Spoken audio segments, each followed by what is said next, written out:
Welcome to episode 7 of Tales from the Walk-In. You know who it is. This is your host, Hot Sauce Tuna Sandwich. We have Katie Sadiq, a.k.a. Happy Nappy Froyo. Or HBK, since that's what you want to call me now. HBK. HBK. The Hot Box Kid. And then we have the professional, a.k.a. Strong Back Zaddy or Claben Lee. Which one you want to call him, he'll answer to all of those things, I promise. And our special guest, not ghost. Our special guest today is someone that everyone knows really well in the city of Nashville. His name is Ben Rouse. Ben, tell everybody where they can find you on your social and everything, man. You can find me staying out the way most of the time, so Ghost works. But you can also find me Instagram, Jammin 615. Facebook, full name, Benjamin Allen Rouse. Ain't hiding from nobody, but you can come find me. Now, word. Just want to welcome you to the podcast. Welcome to Tales from the Walk-In. Thanks for having me. Oh, no worries, man. I see you bought some gifts. I guess we should start it off like we always started off. Let's take a good old shot of something. Yeah, absolutely. So I guess you can also find me at Henley over in Midtown. I run the bar program over there with some cool people we refer to as the Marble Gang. Bang, bang. So I just brought I was lucky enough to get my hands on our exclusive barrel selection of Uncle Nearest. So this is Uncle Nearest 1820. Y'all heard that fresh crack right there. Mm-hmm. Oh, yeah. Oh, wait a minute. That's still ginger beer in here. That's ginger ale. That's Buffalo Rock. That shit is fire. Don't call that ginger beer. It's ginger ale, baby. Yeah, so this is single barrel from Uncle Nearest, 11 years old. Yeah, 118.2 is the proof. International Wine and Spirits Bourbon of the Year for 2020. Also, the Uncle Nearest single barrel. And the cool thing is we were the first account to bring a barrel out of the distillery and put it on a shelf that you could buy by the drink in Nashville. We did a partnership with Speedy and then Frugal McDougal and split up a barrel. And so we've got a few cases, $20 a rip at Henley. You can come taste history. Dope. And I happen to have a little bottle at home. Hey, man, you said that shit smooth as hell. You was like, man, you can come to Henley and come taste history. I was like, I like that. Welcome to the cookout, everybody. Yeah. Oh, yeah. Cheers, man. Cheers. Welcome to the walk-in. Ta-da. Let's talk about the hometown team story. What is Ben's story when it comes to just service industry? Oh, man, so I actually kind of have a wild ride into the service industry. I'm a diesel mechanic by trade. Oh, fucking hell. So I graduated from Nashville Auto Diesel College. Back when it was NADC. Yeah, 100%. Yeah, absolutely. So I have a diploma in automotive and diesel technology with a specialization in heavy equipment maintenance and safety. I didn't know that. Yeah. So that's a real long word for redneck. More than anything else, work on big trucks. I never really grew up. And then, honestly, man, my wife was working. She's my wife now. She was my girlfriend at the time. But she was working at a Red Lobster close to the house. And I had a bit of a temper when I was a young man. So I would tell people exactly how I felt about them. And that's not good for job security, in case anybody out there is wondering. And I also happen to be brutally honest. So I was telling people in the interviews, I might have cut some people out and lost some jobs, but I've learned from that, right? So, I'm a better person now, and I can do this. I'm an adult, right? It took me a few years to figure out how to do that, and I had to change careers. So I always thought bartending would be a cool thing. I contemplated going to bartending school and went up there and talked to the management staff and stuff in the Red Lobster, same face. Yeah, they was like, nah, bro, don't do it. Don't do it. They just taking you money. Yes. We know somebody that went to bartending school. I'm not going to point any elbows, but... Oh, word. It worked out for you, though. Look at the devil. Look at the devils. Right. Hey, devils. It did work out. But anyway. So, yeah, they started me as a server up there, and I just, I went through the paces, got their management training program, got behind the bar, and it was curtains after that, bro. Yep. Once I got behind the bar. When was this? That was it. When did you go to NADC? Because I graduated NADC in 07. I feel like my cousin was probably up there with you at the time. Probably. Maybe. But I swap schedules too, because like up there it's like day shift and night shift. So like you can go to school at 7 o'clock in the morning, you go to school at 2 o'clock in the afternoon. So for the most part, I was going to school at 2 o'clock in the afternoon, getting off, going to work a third shift job till 7 o'clock in the morning, and then going home, taking a little nap, and then back to school at 2 o'clock. Hitting it again. But yeah, then I got behind the bar at Red Lobster. Made a lot of coladas and Bahama Mamas, and you know what I mean. We called them Sunset Passion Coladas. We didn't call them Miami Vices. So, good old Darden, bro, Darden gang. It was a cool place to start, man. Honestly, Man, one thing I can say about Darden is that Darden really does have a decent training program for like service industry, man. Like they teach you. Smoky Bones was part of Darden. Yeah, absolutely. That was my first restaurant gig. Oh shit, we all in the Darden game? Yeah. I don't know what the fuck Darden is. You got the card. Olive Garden, Red that whole Lobster, chain. that whole Used to be chain. Longhorn, still is Longhorn. Used to be Red Lobster. Red Lobster ain't with them. Red anymore. Lobster's not. Yeah. And there was another one. So I guess Smoky Bones is it, huh? Yep. So all those changed under the same Bahama umbrella. Breeze. That's Bahama Breeze, Yeah, Bahama Breeze was one There of was a theirs. whole little card.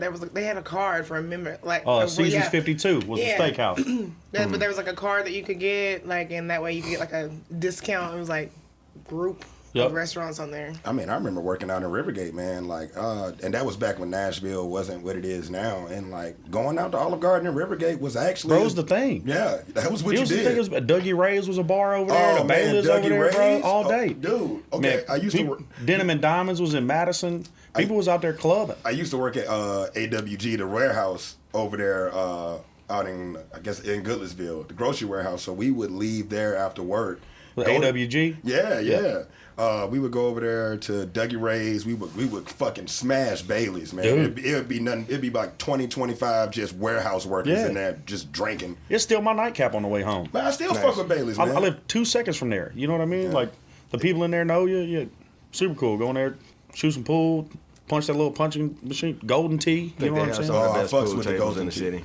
Yeah, that's, Their pool tables are legit. between them I can and vouch for Buffalo Beers food tables. JOB's out there, man. J.O.B.? JOB's is a throwback. But yeah, man. So Red Lobster, and then had the opportunity. Mason's restaurant opened up in the Lowe's Hotel. They did some remodeling. We're hiring some people, and they were wild enough to let me come on with the little experience that I had. And it was kind of the same scenario there. Started off as a server. Kind of walked into like a supervisory role, which put me behind the bar just because it was busy. And so, bartending in a suit 5 days a week. Got a little peek at in-room dining life and did some task force for Lowe's and got to travel to another property and, help out like that. And then y'all were brought up John Howard. Last week I met him at the Lowe's, and then he took the job with Kempton over at Henley. And I followed him over there because, I've just always been, if I'm gonna run something, I need to know how it works from the ground up, and I learn by doing.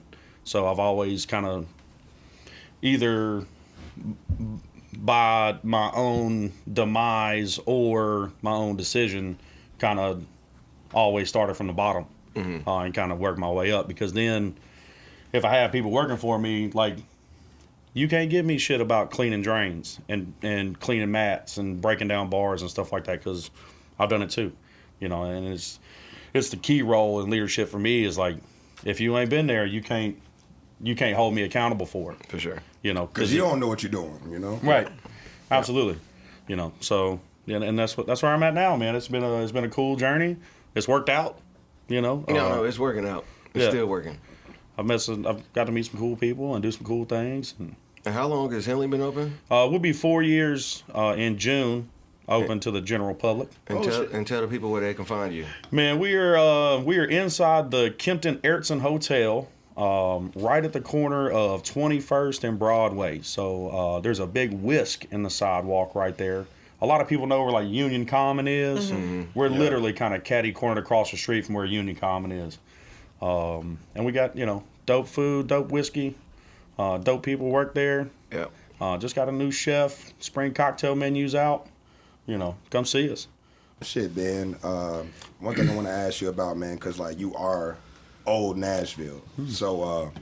What do you think the state of the city is in now as to where it was 10 years ago, 15 years ago? Man, first things first, if I knew that I could haul around drunk people in the back of my pickup truck and make bread off of it, I'd have been a millionaire years ago. And if I could have been buying up all these trap houses in West Nashville and turning them into bars and whatnot, bro, I'd have bread to kick around. Those were trap houses. You know what I'm saying? 100%. Bro, hey, the first time I ever heard of somebody like, oh, yeah, man, we're going to go kick it off of 57 out west, I was like, no, you're not. Wait, who? You're going where to do, don't do it. That's a setup. I know the people that used to work over there. Well, because the thing is, I used to work at Western Express, which is this trucking company off of Centennial Boulevard. I know about Western Express. You know what I mean? And I'm talking about like cashing my paycheck at the liquor store. Oh, man. You know what I mean? The liquor store out north, like right off Buchanan, I used to cash my check there all the time. Absolutely, man. I used to cash my check at Wendell Smith's. Yep. And a buddy of mine would pick up a little bottle while we was there, and I go next door to the store, and they wasn't really checking IDs. So I grab a couple little beers, and we'd get head back to work on lunch break. You know what I mean? Just shit. Yeah, absolutely. I don't work there anymore, so whatever. That's all good. All good.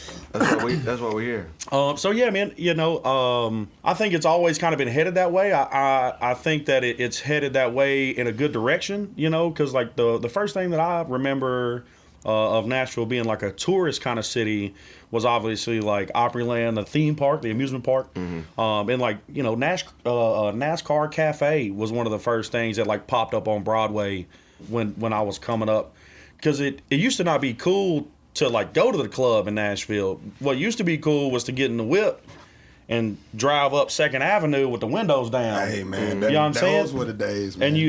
And you'd pop up to Union, take that left, and then take it down to 5th or 6th, and then come back down Broadway and just hang out the window, hollering at girls standing in line, and you know, you and your buddies acting a fool or whatever. It was definitely had that kind of like you know, that slow motion vibe, that kind of like, you know, 2 mile an hour so everybody sees you kind of thing. Yeah. So yeah, man, it's gotten away from, you know, NASCAR Cafe, you know, kind of vibe. And I miss 2nd Avenue like it used to be. For sure. 2nd Avenue was the jam. Man. Absolutely. Graham Central Station. Bro, the Mix Factory. Bro, Mix Factory's before my time. Oh. A teen night at Mix Factory for me. Oh. You know, so. But I mean, what do they call something else? Chocolate something, or Graham Central Station has been like 3 different for for sure, right? No. Well, so I think it was the Mix Factory first. You thinking about Mystic and I know about Mystic and Barflies. Ooh, yeah. I worked at Barflies. That turned into like an after-hours joint when I was a thing. Is that another one of Clay's jobs? Yeah, exactly. Because he never said shit about no barflies. Never said shit about barflies. The counter keep with it. You know, fucking 11 now. Right, how many restaurant jobs you had? Yeah, he had 30. Might as well be. Man, it's probably about 12. 15 now, whatever. This shit keeps going up. Like he counted off 8. Yeah, it was like barflies as soon as I got out of college, bro. You were there right after college? Yeah. Okay. I used to go in there all the time. I mean, it was plush. I mean, it looked good. It was a good looking. That was a good looking club, man. That's back when Nashville had clubs, man. Yeah. You know, now it's just all bars. I think they kind of bought into the southern bar scene type of situation instead of being 2nd Avenue, man. You had Faded. You had Graham Central Station. You had Fuel. Man, you know. Fuel. I think we're telling our age now, but you know. Rhythm Kitchen. We ain't spring chickens, clearly. Facts. I'm over here cracking and creaking as we sit. I'm sitting here literally trying to crack my back in the chair while y'all are talking. I'm sorry. I am not well this week. I've worked a lot. My body, I've got some steps in. I ain't mad at it, but I am hurting. I threw my back out working a service well a couple weeks ago. Bruh, the shit that happens, it's the slightest turn. Like, you just be like, clink, clink. Right. Nigga, I'm down. I'm down to the count. Somebody, please. I just wanted the Tito's bottle. But yeah, man, you know, as far as like the scene in Nashville, you know, it's definitely embraced that, you know, that bachelorette feel, you know, the woo girls and the trailers and trucks dragging drunk folks all over the place, you know, but every day. We hate that shit, but you know what? It kind of, you know, it's a place for it, you know? Sure, man. I mean, to be real honest, that's where a lot of our money comes from, right? That's where a lot of our business comes from. And so, you know, I think one thing about, you know, the hospitality industry is you know, that's what you got to embrace, right? You got to embrace what's bringing bread to your pockets, right? So Don't fuck up the money. Right. But the thing about it is we all want to take care of other people, right? And the money should take care of itself. So if you kind of embrace the suck a little bit and just kind of buy into it and have a good time with them, 9 times out of 10 that's going to pay off more than anything else. Yeah. And they're going to tell their friends and this, that, and the other, and then all of a sudden you got people coming back that remember you from a year and a half ago. Yeah. And you're like, have you ever had a not it moment though? Have you ever had a not it moment where it's like you see somebody come in and like you look at your counterpart that you're working with and be like, not it? all the time. Yeah, it's like a tag and tag. But it also works because I know whenever I'm spent and then like a group comes in and like the vibes is already off me, and I'm like, I'm not it this time. Like, that's you. I'll take the next round. Mm-hmm.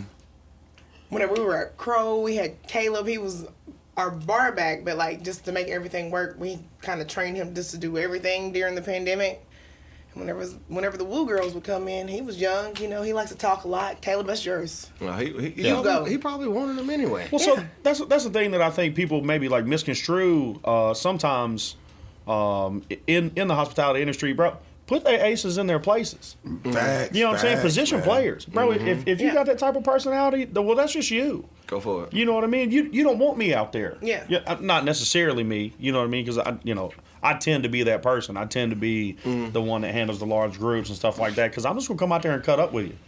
You know what I mean? I'm just gonna come out there. You know, we set an expectation. We know that you want to have a good time. We already know that, and you need to facilitate that good time through me. Nobody goes into a bar to have a bad time. No, not at all. No. And so now I become the driver of your experience. And I've been telling people for the last couple of years, like, you trust me? Because you should. Right? You sit back, you relax, you take the day off, I got you. Because you're here to take the day off. Right. Like, literally. Yeah. Stop working. Stop working. I got you. Tell me what you need. Right? And as long as you have those clear lines of communication, it makes everything easier. But I mean, that word. Can we get a sound every time communication is used? I like that. The word communication. So then that way, you know, maybe this be like a little chime in people's like brain, like communication. Yeah, absolutely. and you know, that's the thing that, you know, honestly just gets wires crossed so much is, you know, you think that, you know, you always run the risk of somebody jumping in their feelings because lack of communication. We need to get something done, right? Mm-hmm. You know, and I just, you know, coming up as a kid, played a lot of team sports, you know, and like that's what restaurant is, right? That's what bartending is. That's what serving is. It's a team sport. And so if I can't tap the man next to me and go, hey, bro, either you're doing a great job or you need to do your job, then we're gonna have problems. We're gonna have problems in service. We're gonna have problems in getting our job done. We're gonna have problems in getting these unsavorable people that we want in here up out of here to get people that we maybe enjoy in here, right? Then you're going to have problems closing. You're going to have personal problems because 100%. now motherfuckers are in their feelings. Yeah. And it's like, you know, dude, it's a fucking job, man. I ain't come here to fucking like just laugh and joke with you. I mean, when shit, we can laugh and joke while it's slow. When shit hits the fan, man, it's time to go to work. Right. It's time to go to work. But having that feeling that the people that are beside you are ready to go to work with you is irreplaceable. Yeah. You know, they got it's your absolutely irreplaceable. And it's a good feeling after you get your ass kicked like that. You know what I mean? Because you still win. Man, right? You still win. And everybody's still standing. Right, the bottom line's always... Nobody's mad, sad, money, upset. money. Yeah, the bottom line's always the purpose. But what I've always told people is if you take care of the details, if you take care of the experience, the dollars take care of themselves. You know what I mean? I like one thing that I've always told like young bartenders and servers is stop watching that tip line. Mm-hmm. Do your job. Yep. Right? Do your job. Do what you're supposed to do. And what you're supposed to do is facilitate a good time. Right? You're hosting a party. You've thrown a million of these things in your living room, you know, with a bowl of Tostitos and a 12-pack in the refrigerator. But all of a sudden, because you're getting quote unquote paid for it, you have a problem with it. Right? And that's how does that make sense? That's what you know what you signed up to do. Yep. Right? And 9 times out of 10, if you can take that person that you don't necessarily like taking care of and turn them around to having a good time, number one, you get to see a different side of them every time they come back because they love you now. Yeah, and now they're the cool person. And you make the best out of a bad situation, right? And then all of a sudden, the vibe that you walk into every day is one that you've made. Yeah. Right? And so it feels better. It feels more natural. Bro, and everybody wants to win. So like for every tip that you don't get, I mean, even if it's like 5, 10, 15%, I mean, you may have those 20%, but like for what you don't get, you might end up with like 50, 60 it's an average within the shift. Like, it's all average. it'll balance out. It's Right. more money than you had when you got there. 100%. That's what I keep telling myself. I'm like, hey, Yeah. absolutely Yeah. sure zeros Sure. hurt right Yeah, zero's fucking but top. at the end of the day somebody's gonna pay me for this. Yeah. Man, because if you see zeros, and when pre-COVID, the bar I worked at, pretty technically high volume. I mean, not Broadway high volume, but high volume enough. At the end of the night, you'd go through tips and you'll see 0, 0. And the way I always looked at it was like, that's one less of these motherfuckers I got to put in. And Sure, right. Word, next. Next.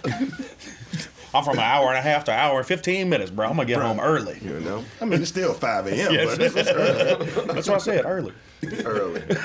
You get home early, real early. That's hilarious. But I mean, you know what I'm saying? Like, that is, I swear, people like, man, all these zeros. I was like, you ain't got to put them shits in, man. And you Just keep it moving. keep it moving. One other thing is too, man, is I think sometimes a lot of people that work in this industry soak up a little bit too much of what that person's bringing to the bar across from them. Man, you don't know them people. Mm-hmm. You don't got to take them folks home with you. Man, them people don't give a fuck about you, for real. I've literally learned who to give it to and who not to. Yeah. Because some people, it's just like, they're not even worth it. It's like, okay, yeah, I mean, I'm still going to take care of you, but I'm not about to, like, cut up with you, like, the way I'm cutting up with these people over here, because Yeah. you don't deserve my energy because you're not giving me the same, like, vibe. So I'm saying, all right, Right. cool, boop, But yeah, boop, man, boop. you don't have to take none of that stuff home with you. Mm-mm. You don't have, listen, hear them, but you don't have to, that's not for you to carry. You know what I mean?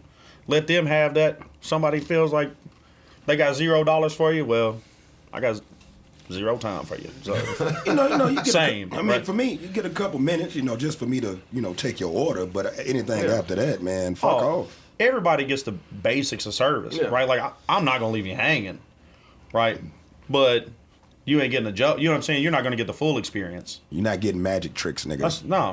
I ain't tossing ice cubes and catching them in shaker tins for you, bro. Yeah. Oh, you want a special cocktail? Check out the menu. Yeah, watch that. I got 10 of them. Yeah. They're all special. Yeah. Well, Especially for you. yeah, we designed them, so those are the special ones. My biggest pet peeve is what's good here. Oh, You get that a lot. bro, I just turned around. You know what I mean? I'm so good at playing defense and deflecting and blocking shots. It's just like, well, what's good to me ain't what's good to you. That's kind of Right. how I am. Facts. It's like, Facts. I'm honest. Like, I That's exactly people how I am. respond to me better off of my honesty. I'm just Yeah. like, I'm gonna be honest with you. I just started working here. I'm not familiar with the menu, That's and fair. like, right. especially here lately, because I've been literally jumping into jobs like, boom, boom, boom, boom. All right, She down there from On have a higher the number fly, than Clay. right. Fuck around. On the fly. for real, because I've literally like, but, The shade. The shade again. nah, it's not shade. No. I don't like having a lot of jobs under my belt, but shit with like happens. current situations, yeah. And like now, I'm like, I'm good.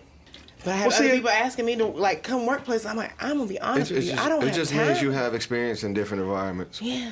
Well, sometimes that's the nature of the beast, because I think a lot of times too, like especially in hospitality, we know that we're on a stage, right? So we know what the right answers are. We have a lot of practice in answering things the right way, not necessarily how we feel, but the way that those things need to be answered, right? And so you get into the interview process like that. The person on the other side of that that's running the bar, like, they know you probably got skills. They seen your resume. You know what I mean? So they want to get you in there. So they're going to tell you the same thing. Yeah. Right? But, They're going to give you that smooth talk, and then you get in there and find out it's not what they were really talking about. On the flip side, especially when you've been doing this for a long time, what's not a good fit for you probably within the interview, and if not the interview, from the first 2 or 3 shifts, you like, nah, this ain't, Right. can't do it. Been there. I mean, but it's no. I mean, that's actually Yeah, you have. experience coming through. And what I Right. think, you know what I'm saying? It's like, yeah, man, I'm a good bartender, but like this place, it's either not a fit for me money wise, clientele wise, just not a fit. And Or your personality. or your personality, and that's a And big that's thing. okay. And it's fine. It's perfectly okay. Yeah, I mean, Absolutely. like if I know I can't go down to Broadway and just do that That'll never be my bag. No, It's just not my bag. Exactly. it'll never be my thing. And I don't care how much money they make. And that's another thing too. Is like, this is a career, and I think a lot of people kind of forget that, right? Sometimes we get that. Oh, you're a bartender, right? Yes. I remember my mom and dad, especially my dad, telling me like, don't get caught up in it. Like. It's real cool, and it can be fun, and this, that, and the other. But like, then you make $80,000 a year. Wow. I'm talking, or you got a liquor brand that's talking about, hey, I got $500 for a cocktail. I got time for that. I got time. Yeah. Or you find out about some cocktail competition that pays 15 stacks for best bartender of the year type something. Yeah. I got time for that. You know what I mean? World class is going on right now. That's a ticket. Yeah, For sure. You put a dub in the column on world class, you can do whatever you want to. man, that's a bag for Seriously. real. Yeah, You know what I mean? And the other thing is, that's kind of how I got into bartending. Everybody wants to know what the bartender knows. Right? I used to have a server, long-time server, used to tell me, bartender always knows the score. He ain't talking about sports. You know what I mean? Bartender always knows the score. So you're the person that gets to interact with so many different people. You get to see so many different things. You get to hear shit that you don't think you heard. You get to learn about so many different parts of the world that you've never been to and understand them from an organic level because you're drinking the essence of that country. You know what I mean? Which is something insane. And if you look at studying booze and cocktails and wine and things from that perspective, you'll learn the history of the world, because the first thing humans ever figured out was that if you leave some fruit outside for a little too long with some water in it or something, about 5 days, you can drink it and make you feel good. Man, you might get a little, You know what I mean? Good. And when we found that out, it's been that ever since. Right? Like, you think about like milk punch, man. Like that's one of the what first ways to do shit. Milk punch, or is it shrubs? I can't remember which one it is. Probably shrubs. Yeah. Yeah, absolutely. But like for the most part, like moonshine and whiskey's an accident. Learn how to propagate corn, and then you end up with a bunch of it. And now what do you do with it? You turn it into liquid money, right? Easy. You put it with some sugar, some extra things that you had laying around, some rye, some malt, some barley, something. Because wherever they came from, they were doing it there too. Just new materials. And now all of a sudden, you're trading moonshine for elk meat. You know what I'm saying? Or something crazy Straight like that, up barter right? system, like 100%, right? Some people sold countries away for booze. Boom. I didn't know that. Right. No, that was the big thing in Fun facts. in Africa when I can't remember if it was the Germans or somebody that came down and they literally wrote up a contract and gave these niggas a whole bunch of gin, and these motherfuckers sold their land for gin, bro. Yep. Currency like that hasn't always been a thing. Oh no. Right? So you had to have something of equal value. Yep. You want some tequila? You want some whiskey? No, I'll do the tequila. Kind of like how I guess how they was doing in the Book of Eli. They were trading off things. Right. Hold on. Like He said batteries for water. moonshine was on purpose. Moonshine was not on purpose, but tequila was. Is that what you're saying? I think tequila was playing. Wait, it's all, you know what I'm saying? It's all planned to some degree, but it's just about using what you got around you. And I think that's probably been the most intimate and attractive thing to cocktails and spirits and wine and just the spirit industry. It's it's the history of the world.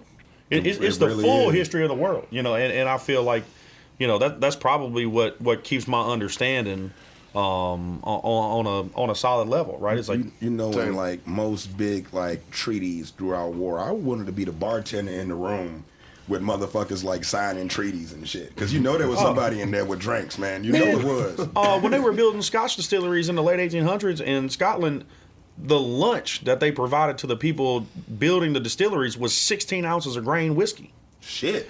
You imagine hitting a pint and going back to work? Yeah, I do actually. And you know what grain whiskey's code for? Everclear? Moonshine, bro. Scotch moonshine. 100% malted barley, unaged, straight from the source. Flammable? For lunch. At least give you motivation, apparently. Has anybody ever drank with someone from Scotland or Ireland? Not that I remember. I've yes. had. Yes, I have. Not that I don't recall. My boy Andrew, the guy I work with, one of our bartenders over there, his mother-in-law is from She can drink, Ireland, and she doesn't. She drinks the cheapest vodka. Oh my with god. Diet Coke. Sounds like somebody I know that drinks vodka with Diet Coke. She helped me build a fire in my backyard that night. They came over for a barbecue. She was in the woods pulling dead wood and building a fire with me. After all the cheap vodka. That and we're still standing straight. That sounds pretty lit. Like, That's why it's called spirit, bro. That's the spirit. It'll keep you moving. I got to drink with some girls from Ireland. Jesus. They were a little bit older than me. This maybe about 4 or 5 years ago. And these women literally drank me under the table. Like, believe it. And I can drink, dude. Like, I can fucking go with the best of them. But like these two middle-aged white Irish women, I mean, but between shots, they were crushing like 3 beers and then taking like 2 more shots of whiskey. And I'm like, and she's like, yeah, we're gonna go to the next spot. yeah. No, they condition them over there for that, bro. You start drinking at 12 over there. You know what I'm saying? Like, it's crazy. Like beer with dinner's a thing. You know, not even wine, beer. Yeah, beer with dinner's a thing over there. And, you know, the other thing is like fucking scotch. The origin of the pub is like the bodega or the meeting house of the community, right? It was a grocery store. You could buy your beer there. You could buy your liquor there. You could have somebody buried there. You had business meetings there. I'm serious. And you met the other people in the community. So the guy that you knew that fixed your car or fixed your wagon or, yeah, I'm saying whatever, you met that person there too, right? So it's always been, you know, like a center of community, and it's always supposed to have been that place. I mean, that's what neighborhood bars are here in Nashville. Like, cause I mean, R.I.P. man, my place was Edgefield, man. I was an Edgefield guy through and through, man, and it was really a meeting house of the community. It would damn near be the same motherfuckers in there. Yep. Monday through Sunday. Yeah. And you could go there alone. You'd be alone for 15 fucking minutes, right, man. And by next thing you know, you got 3, 4, 5, 10, 15 friends. And you said you watched to it. Yeah. Right? Well, what time that last whistle blew? Mm-hmm. 20, somewhere between 15 to 45 minutes later. You know, you can guarantee that place is gonna fill up and it's gonna be the same people. Man, I met so many great people from that place, man. People, I mean, not just because of like we like to get fucked up and shit, man, but like I'm talking about Grammy Award winners that would go sit in fucking Edgefield. Right. Him and his wife would sit down, smoke cigarettes, drink whiskey, and she used to run Hotel Indigo. Okay. You know, Sheriff. Yep. Yeah. Sheriff. Yeah. Her and Craig. Craig's a fucking Grammy Award winning engineer and would go sit in fucking Edgefield and Three Crow and Cobra also. Just chill. Same. Just chill. Know, being over there at Henley, you know, right there, Music Row and all that kind of stuff, man. You never know who comes in there. But chill though, you know what I'm saying? Yeah. Like, if you didn't tell people, they'd never know. All the time. If you weren't, if you didn't know anything about that person, you'd never know any different. And they go to places like that because they know for that reason. They know they're not going to be bothered. Right. I mean, and why should you bother them with? It's like if you want to be seen, you know. That is somebody I want to message though. I hit Sheridan up also. I would love for Sheridan to come up here. I mean, they and just talk, moved dude. to Alabama, but Muscle I mean, shows. yeah, They say I they can love still it. hit her up and. Big Music City down there too. So. Well, I think they're still coming back and forth a little bit. Yeah, because Craig's still like doing work here. But yeah, like cause she the last time I saw her, she came in to see me at Mainstay. That's cool. Yeah, and. So y'all know all the celebrities, huh? I mean, I wouldn't call Craig a celebrity. I'd just say he's just that dude. You know what I'm saying? Right. You know, like, I mean, there's been plenty of times I've just sat after work at fucking Three Crow with Sheridan sitting at the bar, just chatting away. We also relate because both of our kids are on the spectrum. So, I mean, that was like a whole conversation that we've had. Like, we like grew to be friends, like, from that point. That's cool. But yeah, I mean, like, her and Craig, they're like super chill. Been out, had lunch together a few times. Like, yeah. Yeah, they're still people. Chill. Yeah, exactly. They're still people. Bro, that's the biggest part. I mean, I think that's what Nashville is, man. Like, famous people can come to Nashville and be left the fuck alone. Yep. You know, like, and we don't even get. Who was it? I remember when I was at Scoreboards. Fucking Toby fucking Keith. Yeah. That fucking scoreboard. That's fucking Scoreboards, man. That sounds on brand for Toby Keith. But dude was He had like, to just leave the Grand Ole Opry or I something. don't know what it was, but Like, why else would he be out that way? I'm sitting at the bar, you know, minding my business because we used to, you know, Scoreboards was our place. And big white dude walks up. Like, damn, that is a big motherfucker. You know, like, that's what I'm thinking. He starts sparking up a conversation like, hey man, what you do? I was like, man, I'm bartending around the area. It's like, what you do? He's like, I do a little music. I'm like, I do a little music. so humble. I was like, shit, man. You know, I can check you out, man. You got a SoundCloud or something? Nice, yeah. Oh, SoundCloud. And then he's like, no, man, I'll show you my shit, man. And he like pulls his shit up. And I'm like, oh, you straight to Spotify, Apple Music, right? I was like, oh shit, man, I heard your name before, but as you can tell, I'm not really the biggest country listener. But like, it does just take a shot at Jameson, man, go about your way, you know. Right. But one thing that I don't like about like New Nashville, in my opinion, I mean, my opinion doesn't matter, but it's changing the way that the neighborhoods look, like especially out east. Like all of my homies that like my first friends from Nashville that are from here, and I came here in 2006. All of those cats are East Nashville dudes, like right off Cahal, Porter Road, you know, that area. And like those are all my, like, to this day, still my best friends. Right. And I can see how the neighborhood's changing around it. And I'm like, man, it was a beautiful neighborhood before all this like modern bullshit you're putting on. Right. Like it doesn't sit well in my spirit. It's tough, man. You know, because at the same time, like that's the other reason that, you know, there's this new injection of like the cocktail scene and the you know the bar scene and, you know, things that foster, you know, our livelihoods. Or, you know, that money that's moving in and whether or where it definitely pulls on our heartstrings, because you hate to see the people that founded those neighborhoods, right, and built those neighborhoods up to the point where they are now getting cut out the picture. And it sucks, you know. But I was having this conversation with a friend of mine this morning, man. It's a cold world out there, right? The thing about that is that, you know, nobody cares about you, right? In a general sense, right? Sure. The people that care about you are the people that are in your circle that you love and you care about. But the rest of the world could care less, right? And that's not necessarily wrong, right? But it is what it is, right? You shouldn't have to care about everybody. Man, you know, right? You know what they you say, should be man. Compassionate and empathetic and understanding. Ain't no church in the wild, man. Right. Like we No. treat everybody like a right. And so once you're outside your circle, I mean, like it's still, you know, survival of the fittest to some degree, right? And so, it is a terrible situation, you know. But what do you do, right? Like I don't. All you can do is just keep making money. That's keep really, making money. You know what I'm saying? Keep trying to support those that have, you know, cornerstone those communities, right? And you try to uplift those and you try to support those businesses.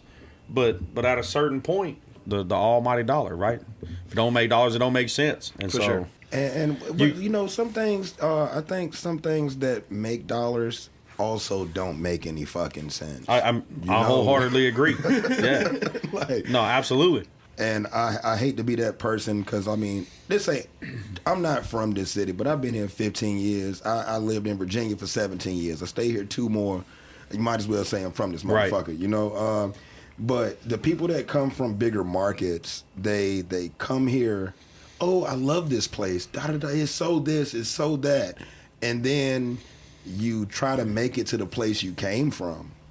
Nashville Right. should not look like baby LA. Nashville should not look like baby New York. Nashville should just continue to be Nashville. It's the reason you came here. I still feel like Nashville hasn't found an identity yet. I think Nashville definitely has an I identity. mean, we're getting there, but it's just so much shit going on. I think Nashville forgot its fucking identity and is starting to sell its soul a little bit. You know, like Nashville, yes, we should have cocktails. Yes, we should have good food. But all in all, man, Nashville should always and forever be a Bud Light city, man. I'm just a firm believer in Bud that. Light? You know? Yeah. That's the type of people that you want coming in, man. Yes. I mean, Not at all. When I say that, I don't mean Kentucky fans. That's what you want. No, what I mean by that is Coors I'm talking about like the mentality of people that do that. People that are that cool and laid back, and then you cut out a lot of the pretentious bullshit, man. You have just regular people coming into your bar, regular people being your regulars in your I don't trust people neighborhood. that drink Bud Light, bro. Hey, shit, man.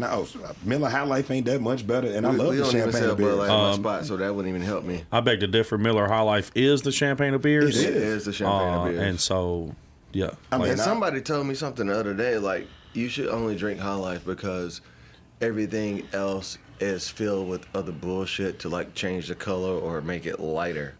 I mean, High Life is the only thing not tampered with when it comes to being produced. Man, motherfuckers put so much fucked But up anyway, shit we in can their talk body. about that. marketing works. Yeah, Literally right. just going on a whole tangent about Bud Light, and I'm just sitting there with No, more- I mean, I'm saying Bud Light City in Nah, I got you. in It's supposed essence, to be but not in music city. actually fucking people drinking Bud Light, but just that. So I mean, I can dig that, because at my core, you know what I mean. Like that's who I am, right? I remember that. Like Simple. My first beer was definitely a Bud Light. I definitely was like on that kick for years, right? Crushing 24 but now packs and you- stuff you like were- that. But my soul is always still that way. And that's probably Right. what makes you fucking dope as fuck at making cocktails and shit, man. It ain't that. Ooh, yeah. You know what I'm saying? Like, This write this down, children. Complexity is simplicity revisited, man, what? right? Take us to church. Talk to Yeah, them. this is Won't he do it? Let them use this is an you. old school technique that some old heads taught me back in the day, but it's called the KISS principle, right? And KISS stands for keep it simple, stupid. Yeah. Yes. Yeah, For right. real. I love It don't have to be work, right? It don't have to be. You ain't gotta reinvent but the wheel, it man. needs to be right. You know what I'm saying? It don't have to be work, but it needs to be right. For sure. And so if you're doing things the right way, you'll never have a problem. Touche. You know what I mean? But that takes work, right? That takes the research, and that takes making sure that you're being right and you're being honest and you're being humble. I always when I'm making cocktails, I always want to know kind of like, I'm so sick of it. where it came from. You know what I mean? That's where because I build them out the same way, with the spirit. Where did the spirit come from? Who made this? Why do they make it? What do they make it of? Whose hands are involved in putting this together? Why? Right? Because that's the story I want to tell. Right? It's not about me. It's not maybe one day if I decide to open my own joint and I decided to be that guy and make cocktails off but for me it's where the spirit come from. Yep. What are we trying to do with it? We're trying to tell somebody else's story because that's what they're trying to do with what we're putting in our cocktails. Yeah. And that, I'll always try to tell the story, right? I'm never just trying to sell the drink. Like, I mean, I thought it was so great when me and a group of friends we went down to Puerto Rico and we went to Bacardi. Yeah, that's how they say it. Bacardi. Yeah, Bacardi. Yeah. Yes. When we went down there, and this is in the middle of the pandemic, so we go down to Puerto Rico. One of my good friends, Felix, he just makes a call, and like, yeah, we're going to Bacardi. We're going to Bacardi tomorrow. I made a call. They're opening it up for us. We're in the car going to the distillery. The driver's like, well, it's closed, right? And bitch. no, it's not Closed for you, bro. Closed for you. It's closed for you. But no, man, we went in there and then like I gained a newfound respect for Bacardi because I mean, hearing their family story and the reason that they made it and like it was really dude's wife that put him on. You know, Escaping from communist Cuba. Yeah, If his They were wife running was for their the- life. Yeah. But they his wife, if I'm not mistaken, they had this warehouse situation where they started to do their booze in Puerto Rico, right? Was it in Puerto Rico? I think so. And that's where the bat symbol comes from because the bats were in their culture was for good luck. And they were like, no, we're gonna buy this, we're gonna do this. And fucking And the bats were all in the warehouse, the one that she bought. the one for that him. yeah. So I mean, and then That's it. That's it. You know, like That's it. When you hear that, and like I know, like Bacardi Superior is most people's well, but like man, once you go into that 8-year, man, that Ocho is. Well, so that's the other thing too, man. Is like so many people get so bent out of shape about well brands. There's a reason that they've gotten to the point where you can afford to put them in the well. Yeah. You know what I mean? Those brands for the most part are built up from very solid foundations, and then have found their place in the market. Like it's the OGs that you find in the well, right? Like it's not like you gotta been around to be around. That's exactly right. What I'm saying? Like absolutely, and so kudos to them for building that type of business. Because that's what everybody's trying to do, right? That's the point, right? Everybody that's starting up, because that's a big thing in like the whiskey business now is everybody that's got a little bit of money in their pocket go buy a couple of barrels, put out a label, put a bottle out, and then all of a sudden, you're picking up some whiskey you've never heard of for triple digits, and you're like, this is trash. Yeah, this is absolute garbage. Just not trash, right. Ass. Right. Like I don't right. I don't trust no bourbon unless it come from Kentucky, man. And I went to Kentucky and they talked about why Kentucky bourbon is, and it's the wells. The wells are made out of what is limestone, if I'm not mistaken. Well, it is the makeup of the ground in between like Indiana, Kentucky, Tennessee. Like we all have this heavy concentration of limestone. Also makes it good to dispose of bodies. I mean, what's up? Keep trash bags on me. You know what I'm saying? We've been talking for the past hour plus, and we haven't even hit them with the question. I was about to hit him with the question. Let's talk about a moment that's actually taking you to the walk-in, because that's the basis of our show. Like whether it's been a good experience in the walk-in, whether it's bad. Like I mean, what do you go? What have you gone into? Okay. We need to know. What do you want to air out? I've been, get off your chest. Like number one. Obviously, I've been listening to the podcast too, right? So, long time listener, first time guest. So appreciate y'all having me out. But so first, kind of wild and crazy walk-in story. My first job ever on paper was at this little gas station out in this rural part of North Nashville that I grew up in. Not far from that gas station, well, we had like a kitchen in there, right? So we did like burgers and sandwiches and that kind of thing. So I was a short order cook, right? And 18 years old, there's a women's prison not far from there, right? So they would get these ladies off of this work release program, right? That were ready to get out, like working their way out. Yeah. And we would hire them. The owners would hire them and they would bring them in there. And so there was these two girls, and I say girls, they were women. They're women. And I'm 18, bro. I'm 18 as fuck. Here we go. Right, and I mean, religious upbringing for me, you know what I'm saying? So I was a good kid until I was like 17, 18. And so like it was a whole different scenario, like, cause bro, ladies that have been in the pen for a minute, pent up. I think that's where it comes from. Man, they finna break that thing. Bro, let me tell you how many times I had to play defense from going in the walk-in on that job.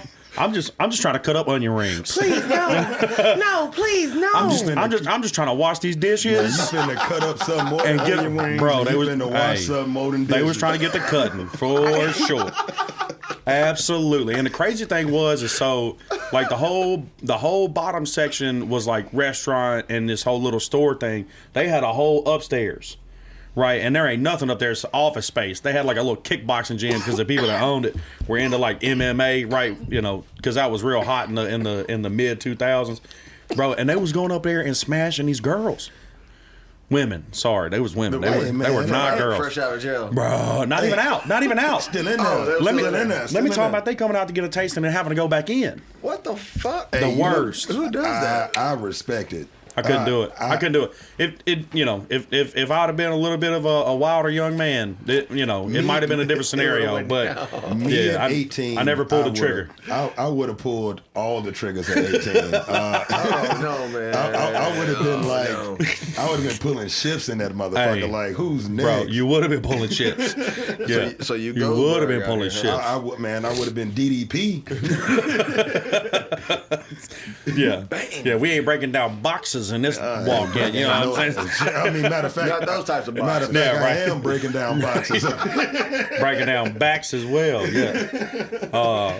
So that's my first walk-in story. The second one, it's not as crazy. I don't necessarily have a hard time with people behind the bar, like across from the bar. I definitely handle those people a little bit better than I do my coworkers sometimes. Because you know them. Right.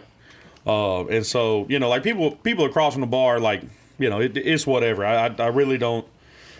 I've been fortunate to not let guests take me there. I have had some employees, some team members take me there. I ain't been nobody over a fryer. Hey. But let me tell you that story fed my soul so much because so many people just need a little dip sometimes. She tried me, and it really takes a lot to even get me to that point. Like y'all said, try Jesus. She took my ticket. Man, yeah, not me. Because I throw hands. You know what I'm saying? Right. I treat people accordingly. That's how I treat people. Oh, God. But man, I was at Red Lobster, and we had this young cat that was in there, and he just had mouth for some reason, man. Like, I don't know what his problem was necessarily, but I don't know if I do it on purpose, but I'm not the one. I definitely have time, right, for the most part. So the first couple interactions, I'll let you slide, but at a certain point, skates don't work no more. Well, we don't take lessons. We don't take losses. We take lessons. Right, you know what I mean. So, sometimes being with all the proverbs today. Yes. Man, what? I just sometimes from the book of Nigalations.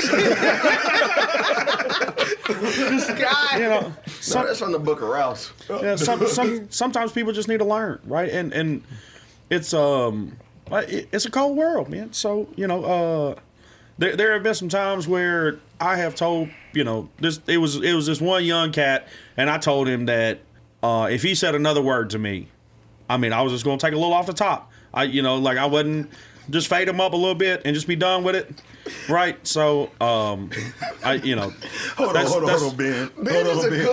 Dude, you just said you gonna take a little off the top and just fade him up just a little bit. You can catch me on Twitter at Benny the Barber. Yeah, because we've been fading up motherfuckers for years, bro. Hey. Get a 2-piece and a biscuit. Hey, oh, man. Like Mrs. Winters. That man said, I grew up. Take a little off the top and fade them up just a little bit. But that's the thing, it's because I've always told people if I ever open my own spot, the interview process would just be one round, 3 minutes, boxing gloves, and let's just see how you take a shot to the face. You learn a lot about somebody real quick. Everybody has a plan till they get hit in the face. That's right. Oh, God. Everything's good. Everything's great till you get punched in the face. You know what I'm saying? It'll just tell you a lot about somebody real quick. I grew up on Mrs. Winter's chicken biscuits and sweet tea on my way to school. You know what I'm saying? Yeah, like there off of Mrs. Winter's coleslaw. Yeah, boy. Oh, bro, that country fried steak meal. Ooh. Right. We all talking. This is also one thing that we've been doing, man. We like to call this the 86 list, and this is just something that you just want seen gone from the restaurant industry. Just cut that shit the fuck out, man. 86, that shit for life. It can be whatever you want, man. It doesn't have to be like cocktails or shit like that. Just it needs to be for me. This idea that you have to work in the hospitality industry, because you can't do anything else, right? For me, it's a big point, man. Because I went to a magnet school here in school, and or here in the city, and a lot of my friends went to real dope HBCUs and Ivy League schools, and doctors and lawyers, and that's great. That's great for them, but I feel like I am just as well versed in the world. Honestly, if not a little bit more so, because I've been in the world, right? Yeah, like actually in the I've world. spent some time, like I think that, when you're 18, you should have the option before you go to college to either join the military or get into some type of hospitable service, just so you know what it's like to work for another person with almost no consideration for yourself to some degree. Say it louder for the people in the back. Man, dude, You know what I mean? If everyone worked in the restaurant industry just for 6 months to a year, Right. We said you that. you know what I'm saying? But you would appreciate the fuck out of it, and then honestly, it'll make me more money. I if I people honestly did don't that. think I don't think it's true. I feel like you need a special license or a special stamp on your license to even walk into a bar or a restaurant. I don't think. I Just don't, to really show don't think it that would be. you're gonna treat everybody accordingly when you get in there. That's just my Well, no, dream. Yeah, but I don't think that would even change anything for people like just working in this industry for 6 months, or at least at one point in their life. maybe. Because a lot of people, A lot of people probably a lot will of people, quit. yeah. I mean, it's Like, true. it's just like, oh no. People will quit. They're like, Right, you know no- what? I don't need this. That's Well, you true, ain't coming in but my bar. but I think we send a lot of people into secondary education systems that have no idea what the world is about or no Right. idea what they want to do with the education that they get out of it. So I think a lot of times, just to kind of deal with the general public and have those conversations with all the myriad of different people that we get to interact with on a daily basis, would kind of help you find that passion. And Right. I think that's what we deal with more than anything else is a lot of people working in passionless jobs. Yeah. They found out that they can catch the bag there, but They're just you in know it what for I'm the saying? money. They can't. They don't know how to They're treat not going to people. find happiness in that. Man, is it what is worth more? And this is something that I weighed before because I went from working in warehouses to working with mentally challenged people to going into back into the restaurant industry, and it's one thing you gotta weigh. Is the bag worth more than your state of mind? Never. Never, dude. Never. Like You'll never secure the full bag if your mental ain't right. boy. You know what I'm saying? Like you Facts. have to be there mentally, and you have to know how to deal with it. I was having this conversation with my wife this morning, and we were sitting out on the porch having a little bit of coffee and just kind of taking in the sunshine a little bit. And That's a beautiful thing, by the way. dude, it's also. awesome. It's super awesome. Y'all are talking about having sober sex. I have it all the time, and it's incredible. You know what I'm saying? You really do listen to Bro, the podcast. I'm a fan. I'm a fan. Like, Thanks, man. Yeah, I'm Thank a fan. you. Absolutely. I've been telling people. But Sober sex. You know what I'm saying? Like, get into sober relationships. There is something about finding that type of inspiration when you are clear-minded, because you always find that little spark. When you're drinking and having a good time and Yeah. having those conversations. Harness that energy. When you're sober, when you're right-minded, and see what that does for you. And I'm not saying don't have a good time, right? Because I indulge. You know what I'm saying? We get after it a little bit at my house. But that being said, like there's a point where we have clarity conversations, and we were talking about that today. It's like this is a very rudimentary kind of aspect on it, but everybody's got PTSD to some degree. Now, there's levels of this shit, right? Because Facts. in my estimation, PTSD is an emotional response that is incontrollable based upon a scenario that you weren't prepared for, right? And it's an emotional response to trauma. right.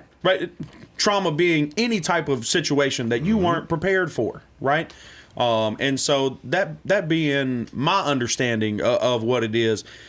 There are a lot of things that you're not prepared for, right? And there are a lot of things that you're not prepared for in multiple facets of life. And so there's levels to that. And so understanding that, that you've got to find some way to get that out of you, right? Because that's not something that you should have to carry around with you, right? That's the whole point is getting that weight up off of you.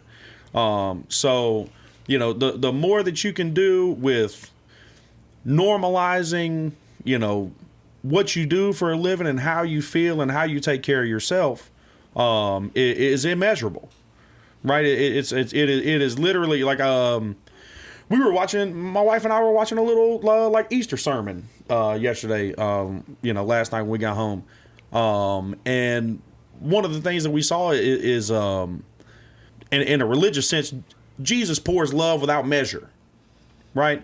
And for me, religion is a really solid base on just compassion, right? No matter what it is that you believe in or this, that, and the other, right? Community and society is meeting people that aren't like you and treating them in a kind manner, right? And so if you can understand that and you can do that, then you'll do a lot more with your life than worry about the problems or worry about what other people. This episode's called Church. Feel and think about you. Rouse. Yeah, like Right. Book of Rouse. And so it, Ben-nalations. I Right. said nigga-lations. Ben-nalations.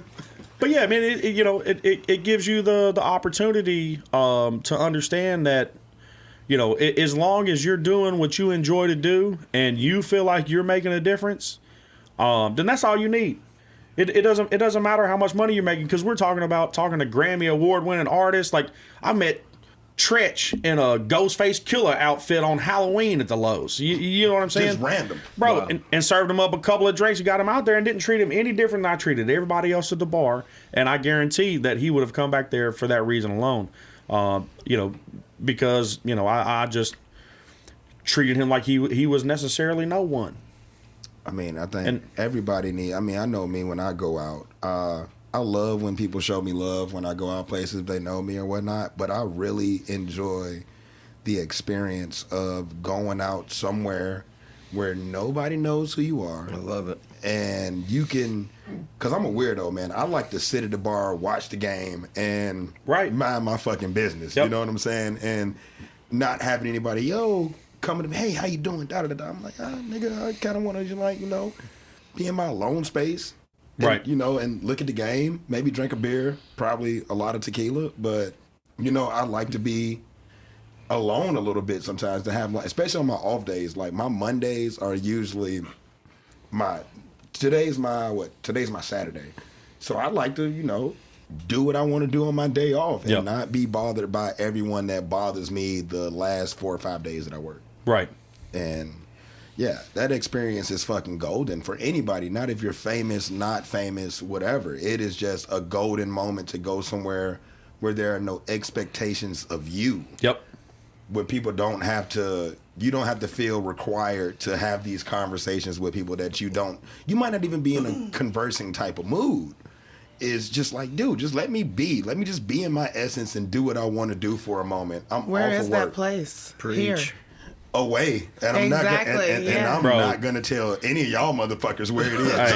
It That's is selfish, bro. It's That's selfish as hell. Yeah. Man, Selfish. we gotta be selfish sometimes. No, Some I'm not even things. mad at it. I'm not mad at it. I feel you. Bro, this pandemic has got me drinking at the house. Ooh, Bro. that's dangerous. That's dangerous. Bro, That's how I'm I was talking. in the beginning. Like, I was literally sitting on the back porch. I'm like soaking up the sun on my little bench, smoking Oh, yeah. cigarettes, just sipping. Pandemic had getting me fucked drinking up. at 11 a.m. I was making. Hey. It was a bottle of tequila every week. I was mean- drinking fucking I was dirty trying martinis everything with out. blue cheese stuffed all over the house. Fucking Man. 3 o'clock in the afternoon. Fuck. A handle of Johnny Walker Black Label comes out to $92.35 after tax, titles, and license. In case you was wondering, that's what I figured out on the pandemic. Sheesh. Man, Ben, this is my first time meeting you, and I am so happy to have met you. I mean, you know my brother, so like that's fucking wild. That Hey, small world, man. small World. Nashville, man. You know Yeah. what I'm saying? I'm honored to have you on this show, man. And like, I want to say, like, from the way that these two speak about you, man, you are truly a fucking legend in the Nashville game and a staple in Nashville in the bar scene, dude. And I just want to let you know that I see what they were talking about when they brought your name up. I really appreciate that, man. I can't take credit for things like that. I was raised by good people that always instilled in me that you're good people no matter what. And it's just I will forever live my life that way. And I will forever meet everybody that comes across my path in that same manner. So that's what I look for in the world is good people. And I have a real good sense of, the bullshit meter on that kind of spectrum. You know, and I've gotten to a point in my life now where I don't have time for it. So, you know, we need more bands in the world. Good. Bro, we need more bands Bro, in the world. Like, for real. That's facts. We need more bands in the world. Good people can ride with me, and everybody else get run over. Man, also another thing is, dude, you are an old Nashville. Sir, you're an old Nashville person first and foremost. OG. Like for real, OG. But man, I've seen a lot of old Nashville service industry people not be able to move into the new Nashville space. Sure. You know what I'm saying? I've seen a lot of people like that. That it's just not. I mean, you spend 10 years prior. It's kind of hard for that fucking zebra to change those stripes. You know what I'm saying? And dude, you've done it effortlessly, and you have done it smooth in a motherfucker, man. And just from the conversation that we've had today, man, you've kept it funky the whole way, dog. Like, kept it fucking funky, dog. And like, I just think, man, nigga, we need to just give you like a round of applause, dog. Like, I appreciate it. I appreciate it. Hey. Give him his flowers. Hey, for real. The book of Rouse is coming out soon. Hey, Benjamin's keep it 100 all day. You know what I'm saying? I'm your publisher. Word. Hey man, Ben-nalations chapter 2, verse 3. You know that is. I'm just take a little off the top and just fade you up just a little bit. That's it. Because you know, we ain't trying to do nothing serious. You just need a little reminder sometimes, right? People don't get that. People do not get their ass whooped anymore, and that's the fucking problem. So that's my thing, man. Is all, you know, Softies. Bro, the first thing I always think about, right, is Friday, right? We had these, but you live to fight another day. Yes. You know what I'm saying? Yes. Like, exactly. Don't get me wrong. I've got a concealed carry permit, so don't come at me with the nonsense. So but also don't test me. But the first thing I want to put on you is the dummies, right? Because my upbringing was fight with my cousins and shit. Yeah. And so like, I'm gonna beat up a family member. Who are you? Man, Right. that's how I started off, man. Me and my cousins would fight. So like, if I'm fighting my cousins, man, like I have put pop knots on my family's head. This is more personal. Like, I mean, that's Oh, and I want you to feel me a little bit. yeah. hey, See, and that's, you know, and just on that tip, man, you don't have to understand me, but you just need to feel me. I'm not, you know what I'm saying? I'm not always looking for compromise and understanding. We can be different. That's cool. That's what makes us people, right? Yeah. If we was all the same, we'd just be running into each other. Yep. So, you know, take people for what they're worth. Fool with them if you fool with them, and be done. You know what I'm saying? You will find yourself in a lot lighter space in your life if you handle things that way. You know, I fuck with people who fuck with people I fuck with. For sure. All day. hey, man, I'm one of those if you cool with me, fool with me type of people, All day. man. You know, and Yeah. shit, man. And treat people accordingly. I don't fuck with N-words. I think I said the N-word too much this Just say fuck buddies. Nah, I mean, we gonna call them what they is, man. I don't fuck with fuck niggas. That's just fair. what it is. Sure. You know what I'm saying? No, Like, treat the way that I say that is treat people accordingly. Yeah. You know what I'm saying? Everybody gets the same level with me until you adjust that. It has nothing to do with me. Touche. No, I believe everybody until they lie to me. Yeah. And I am that person, man. Like, once you do that, man, I don't fuck with you. Allegedly. You know what I'm saying? Allegedly. It's innocent until lying. proven guilty, bro. I mean, But once you prove me guilty, you guilty than the motherfucker. bounce. Yeah. No, guilty later. You know what I'm saying? We don't have time for that. So So, for the listeners out there in France, Canada, Russia, Argentina, and Lithuania, please shoot us an email so we can know who the hell you are. I am very curious. We're all very curious. We appreciate your downloads. We appreciate the follows. But, yeah, drop us a dime. talesfromthewalkin@gmail.com. Or you can follow us on Instagram at talesfromthewalkin.